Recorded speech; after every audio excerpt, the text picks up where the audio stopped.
ఇకపోతే ప్రధాని మోదీ దగ్గరే లోకేష్‌కి మంచి ప్రాధాన్యత కలిగింది. ఎందుకంటే విశాఖలో మోదీ పర్యటించిన సమయంలో ఢిల్లీకి వచ్చి తనను కలవాలని, ఫ్యామిలీతో రావాలని చెప్పడం వెనుక ఆంతర్యం ఏమిటంటారు? ఎందుకు లోకేష్‌కి అంత ప్రాధాన్యత ఇచ్చారు? అంటే నిన్న సభ కార్యక్రమాలు మొత్తం విజయవంతం అవటంలో ప్రధాన భూమిక లోకేష్ బాబుది.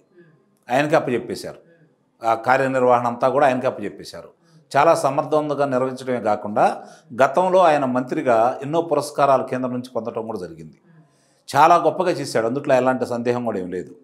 భారతదేశంలో ఇంతవరకు ఏ రాష్ట్రంలో కూడా 25,000 కిలోమీటర్ల సిమెంట్ రోడ్డు నిర్మాణం అనేది అతని హయాంలోనే జరిగింది. ఇది గమనించుకోవాల్సిన అంశం. అలాగే దగ్గర దగ్గర 300 పైన పురస్కారాలు అతని శాఖకు లభించినాయి. అతని సామర్థ్యాలు గతంలోనే నిరూపితమయ్యాయి. ఈరోజు కొత్తగా చెప్పుకోవాల్సిన అవసరం లేదు. ఇప్పుడు కూడా చంద్రశేఖరన్ గారిని కలవటం కావచ్చు, టాటా వైస్ చైర్మన్ గారిని, అలాగే మిగిలిన చాలా పరిశ్రమలు కలవడం కావచ్చు, మన అమెరికాలో పర్యటన చేసి ఆ పరిశ్రమలు తీసుకొచ్చే దాంట్లో కావచ్చు, సమన్వయం చేసుకునే విధానంలో కావచ్చు, లోకేష్ బాబు మార్కు కనపడుతూ ఉంది. కాబట్టి సహజంగానే కేంద్ర పెద్దలకి రాష్ట్రాల్లో ఉన్న వ్యక్తులు ప్రధానమైన వ్యక్తులు ఎవరని చెప్పి వాళ్ళు దృష్టి సారిస్తూ ఉంటారు.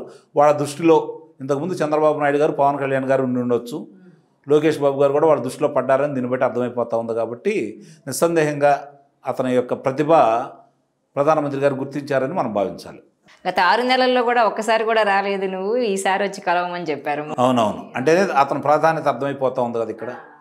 ఎందుకంటే మేము నిన్ను గుర్తించాము, నువ్వు మమ్మల్ని గుర్తించావా లేదా అని చెప్పని చమత్కరించడం కూడా జరిగింది కదా,